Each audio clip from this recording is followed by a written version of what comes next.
জাহান্নামে দাও, জাহান্নামে দাও। চামড়াতে কথা বলবে রব্বুল আলামিন আমাকে সুন্দর করে এমন ভাবে কোনো ব্যক্ত বিশ্রী লাগায়নি, আপনার কোনো পরশের ক্রিম লাগায়নি, কোনো ফেয়ার অ্যাপ্লাই লাগায়নি, এরকম নয়। পৃথিবীতে যতগুলো ক্রিম ছিল যাতে করে আমার চামড়াটা না ঝুলে যায়, আমার চামড়াটা তেলতেলে থাকে, সুন্দর থাকে, তার জন্য বিভিন্ন রকমের ক্রিম লাগিয়েছে রব্বুল আলামিন।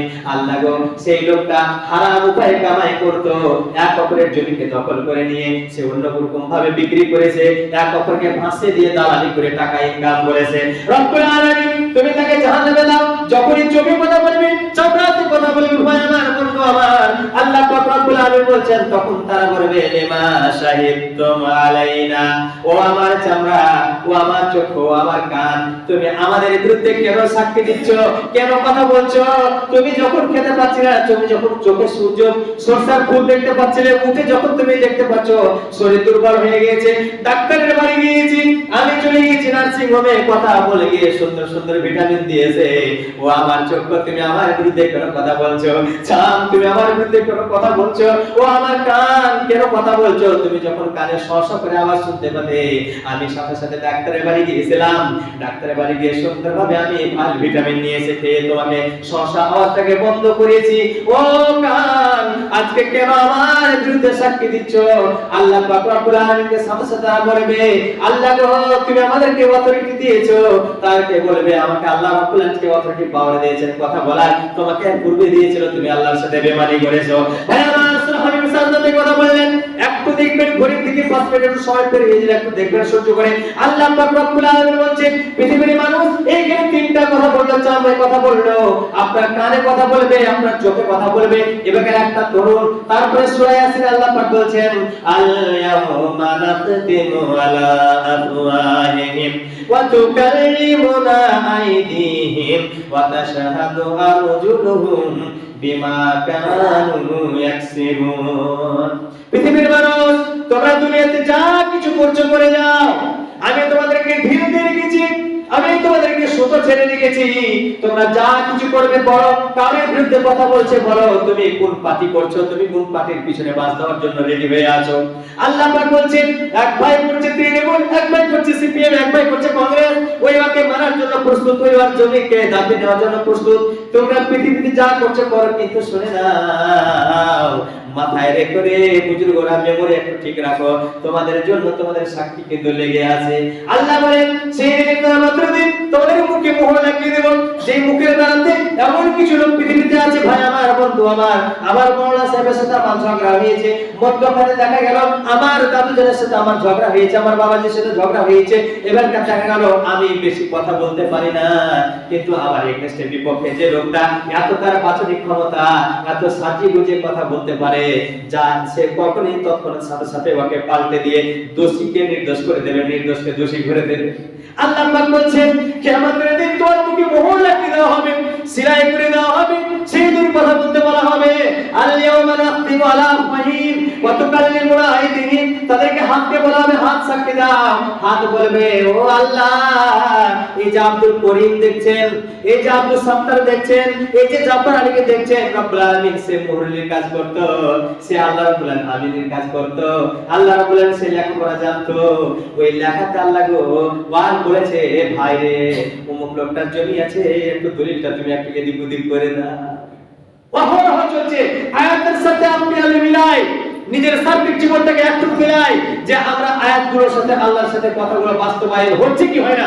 দেখবেন অনেক শিক্ষিত লোক আছে, অনেক মুরব্বী লোক আছে, অনেক যারা এই কলম সম্পর্কে, খাতা সম্পর্কে বুঝে, দেখুন ছোট ভাইকে মেরে বা বড় ভাইকে মেরে, যা লেখাপড়া যায় না, বা তার পড়শিকে মেরে বা কোনো কাউকে মেরে জমি বেশি বেশি করে লিখে নিয়েছে।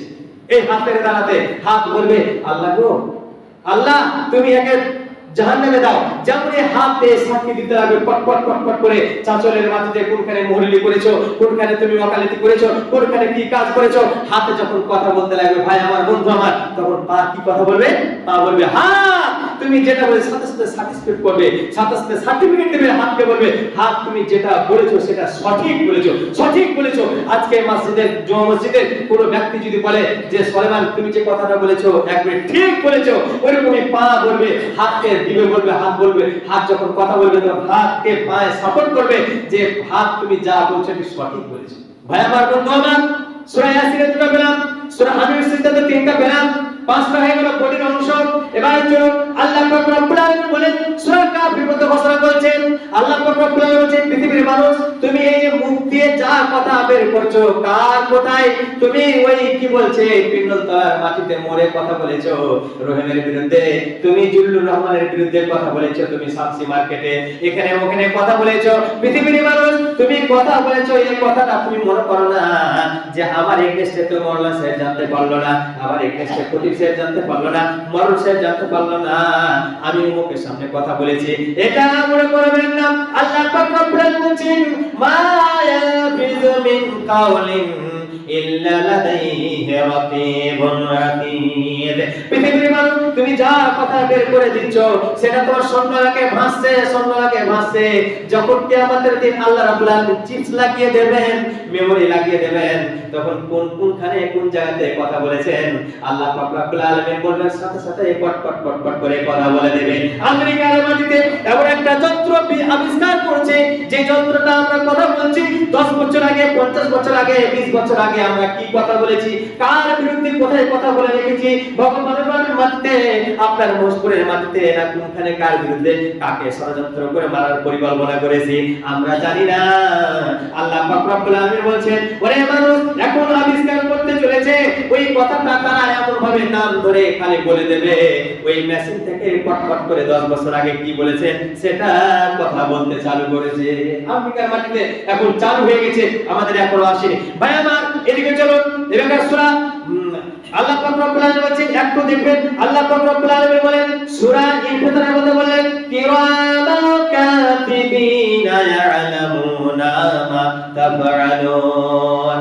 আল্লাহ বলেন পৃথিবীর মানুষ রে তোমাদের আমি দুটা কাঁধে দুটা ঘাড়ে দুজন রেকর্ডকারী রেখেছি, দুইজন আমি টেপ রেকর্ডিং করা আমি দুটা ফেরেশতাকে রেখেছি, একটা কিরামান কাতিবিন দুইজন সম্মানিত লেখক বান্দা। অনেক বিষয় বলে একজন কিরামান একজন কাতিবিন না, ভুল কথা। কিরামান কাতিবিন সম্মানিত লেখক দুইজন ফেরেশতাকে আমি রেখেছি, একজন ভালো লেখে যে কে জালসা শুনতে গিয়েছে না শুধু জালসার ভাত খেতে গিয়েছে, সে জালসা শুনতে গিয়ে মৌলানার কথাগুলো নিয়ে আমল করেছে না শুধু সে নাচ গান দেখেছে না বাজনা করেছে, জালসা উদ্দেশ্য করে প্যান্ডেল করেছে, মানুষকে জমার জন্য করেছে না ওইরকম গান গান করে এসে হাজির করেছে। আল্লাহ পাক রব্বুল আলামিন বলে দুইজন ফেরেশতা তুমি যা কিছু করছো সব তোমার টেকটুকে রেকর্ডিং করে রাখছে, খাতা আল্লাহ পাক যখন বলবে অর্ডার করো অর্ডার হয়ে যাবে, সাথে সাথে আপনার অর্ডার মোতাবেক আল্লাহ রাব্বুল আলামিন কিয়ামতের দিন পটপট করে খাতা উল্টাবে আর বলবে ও করিম ও রহিম ও সাত্তার ও ও আব্দুল জব্বার তুমি বাবা এই কাজ করেছে দেখো তোমার খাতাতে টেপ রেকর্ডিং হয়ে আছে। ভাই আমার বন্ধু আমার শেষের বেলাতে আমি আর সময় নিচ্ছি না, আল্লাহ পাক রব্বুল আলামিন কোরআনের আয়াত সূরা জিলজিলাতে বলছেন ওরে পৃথিবীর মানুষ তুমি পিণ্ডতলার মসজিদে তুমি কারোর বিরুদ্ধে কথা বলেছো নাকি, পিণ্ডতলার মাটিতে মরে কোনো কথা বলেছো নাকি, এই যে তুমি যেখানে যে কথা বলছো সেই মাটিতে তোমার কথাগুলোকে ধারণ করে রেখেছে, ধরে রেখেছে, ক্যাচ করে রয়েছে। যখন আল্লাহ পাক অর্ডার করবেন ও সুলাইমানের বিরুদ্ধে মাটি কোথায় সুলাইমানের কথা বলেছিল, আব্দুল করিম আব্দুল রহিম কোথায় কথা বলেছিল, কার এগেইনস্টে কার বিরুদ্ধে কথা বলেছিল, কোন কাকে উল্টাতে হবে ডুবাতে হবে, বিনা কারণে থেকে শেষ করতে হবে, জমি দখল করে নিতে হবে। আল্লাহ পাক রব্বুল আলামিন বলেন শামসির মাটিতে যদি কথা বলে থাকে শামসির মাটি চলে এসে হাজির হবে, আল্লাহ আমাকে এরকম ভাবে কথা বলেছিল। আবার যদি সেই পিণ্ডতলার উমুক মাটিতে আপনার মোরে মশকুরের মাটিতে যদি কথা বলে থাকে সব এসে হাজির হয়ে যাবে আর বলবে রব্বুল আলামিন এই যে এরকম এভাবে কথা বলেছে এইভাবে কথা বলেছিল। ভাই আমার আপনাকে আমি শুধু এটাই বোঝাতে চাইছি যে দেখুন সময় সংকীর্ণ, তারপরে কথাটা একটু বলে দিচ্ছি, আপনি আমি যদি দুনিয়াতে ভালো কাজ করি আমার জন্য কিরামান কাতিবিন আছে, যদি আমি দুনিয়াতে ভালো কাজ করি মাটিতে ধারণ করে রেখেছে ধরে রেখেছে সেই মাটিতে কিয়ামতের দিন কথা বলবে।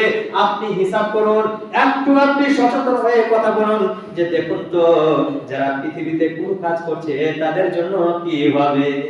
কোন কারণের প্রয়োজন নাই, কোন নবী রাসূলের প্রয়োজন নাই, কোন আলেম ওলামার প্রয়োজন নাই, কোন বাপ দাদার প্রয়োজন নাই। আপনার বডিতে আপনাকে বাঁচাবে, আপনাকে মেরে ফেলবে। মানুষ বলে ঘরের শত্রু বিভীষণ, এটা আমরা পড়েছি, বা যারা বুজুর্গ বিচারক তারা বলে যে অন্য শত্রু অন্য এরাকে পারা যায়, কিন্তু ঘরে যারা শত্রু হয়ে যায় তারা খুব মুশকিল হয়ে যায়। আমি কিন্তু ঘরের শত্রু পুষছি, হাতকে, চোখকে, নাককে, কানকে, আমরা এই যে আমরা ইন্দ্রগুলো পুষ্টি খাওয়াচ্ছি, আমরা ভিটামিন একটু বড় হয়েছে লাগাচ্ছি। আপনি একবার চিন্তা করে দেখেছেন যে আমি কার বিরুদ্ধে কোন জায়গাতে কি ষড়যন্ত্র করছি, কার বিরুদ্ধে কোথায় কথা বলছি? আপনার হাত প্রস্তুত আছে, আপনার চোখ প্রস্তুত আছে, আপনার কান প্রস্তুত আছে। এখন থেকে আমাদেরকে সচেতন হতে হবে, এখন থেকে জ্ঞান করতে হবে, যাতে আমরা এক অপরের বিরুদ্ধে কোন রকম নাজায়েজ অবৈধ পন্থাতে কাউকে কোন কথা আঘাত না দিই। শেষের বেলায় বলি আপনাকে, যদি বেঁচে থাকাকালীন আমি আপনাকে যদি দুঃখ দিয়ে যাই, আপনার যদি আমি জমি দখল করে নিই, আপনার আমি যদি রেজিস্ট্রি দলিল কোন রকম করে এদিক ওদিক করে লিখে নিয়েছি, পুরো আপনাকে দুঃখ দিয়েছি, বাপ জানাবার, ভাই জানাবার, আপনাকে আমি ছেলে হিসাবে, আপনাকে ভাই হিসাবে, এক কথায় দিনই ভাই হিসাবে একটা আপনাকে অনুরোধ করছি, যদি আপনার সাথে আমার একটু কোন রকমের কথা কাটাকাটি হয়ে যায়, আমি যে আপনার পা ধরে বা হাত ধরে ক্ষমা নেব, যে আব্দুল করিম ভাই, জিল্লুর রহমান ভাই, আব্দুল সত্তার ভাই, আব্দুল জব্বার ভাই, তোমাকে আমি কষ্ট দিয়েছিলাম, মুখে একটু গাল দিয়েছিলাম, মেরে দিয়েছিলাম, ভাই তুমি আমাকে ক্ষমা করে দাও, ক্ষমা করে দাও। যদি বান্দা ক্ষমা করে দেয়, আপনি যদি নামাজ পড়েন, রোজা রাখেন, হজ করেন, সব আপনার কাজ দেবে। আর যদি আপনি কোনো কাউকে কষ্ট দিয়ে মারা যান, আর এই লোকটা যদি আপনাকে মাফ না দেয়, তাহলে আপনার নামাজ, রোজা, হজ, যাকাত সব ব্যর্থ, সব বিফলে যাবে। আপনি হিসাব করুন, আজকে এরকম ঠান্ডার দিনে ফজরের নামাজ পড়ার ইচ্ছে করছে না, ল্যাপটপ ছাড়ার ইচ্ছা করছে না, তারপরেও কষ্ট করে ছাড়ে এসে আল্লাহর জান্নাত নেওয়ার জন্য, জাহান্নাম থেকে বাঁচার জন্য আমরা চেষ্টা করছি। আর যদি আমরা এক অপরের সাথে এরকম বিবাদ করে, কলহ করে, আমরা হিংসা করে, যদি বিদ্রোহ করে যদি মারা যায়, আর সে লোকটা যদি আমাকে ক্ষমা না দেয়, তাহলে আমাদের স্থান বা অবস্থা কি হবে, কি কোন জায়গাতে হবে আপনি হিসাব বলছি না। সবাই যেহেতু আপনাদের 5 থেকে 7 মিনিট আমি পার করে দিলাম, এটা নিজেকে আমি মানে কি বলছে যে এটা ঠিক নয়, তারপর আপনাদের কাছে চেয়ে নিয়েছিলাম। শেষের বেলায় আল্লাহর কাছে দোয়া করবো, হে আল্লাহ রাব্বুল আলামিন, আমরা এখানে যতজন উপস্থিত আছি, আল্লাহ সকলকে তুমি বোঝার শক্তি দান করো, সকল করো, আল্লাহুম্মা আমিন। আল্লাহ এই জামা মসজিদে যারা উপস্থিত হয়েছি, আল্লাহ সকলকে অসুখ বিসুখ, বালা মুসিবত, আপদ বিপদ থেকে তুমি সকলকে রক্ষা করো, সকলে আল্লাহুম্মা আমিন। আল্লাহ যারা আমরা কবরে চলে গেছি, জানি না তারা কি অবস্থায় আছে, আল্লাহ এই কবরবাসীকে আমরা জীবিত রূপে তাদের রূহের মাগফিরাত কামনা করি। আল্লাহ তুমি তাদের রূহের মাগফিরাত করো, সকলে বলেন আল্লাহুম্মা আমিন। এই দোয়া দাওয়া রেখে আজকে সবটুকু আমরা শেষ করছি। ওয়া মা আলাইনাল বালাগ, ইন্নাল্লাহা ইয়ামুরুকুম বিল আদলি ওয়াল ইহসান ওয়া ইয়াতাজিল কুরবা ওয়াল ফাহশা ওয়াল মুনকার ওয়াল বাগই ইয়াইযুকুম লাআল্লাকুম তাযাক্কারুন ওয়া লা যিকরা লিল্লাহ ওয়া লা ওয়াসাল্লামু আকবার। আসসালামু আলাইকুম ওয়া রাহমাতুল্লাহি ওয়া বারাকাতুহু।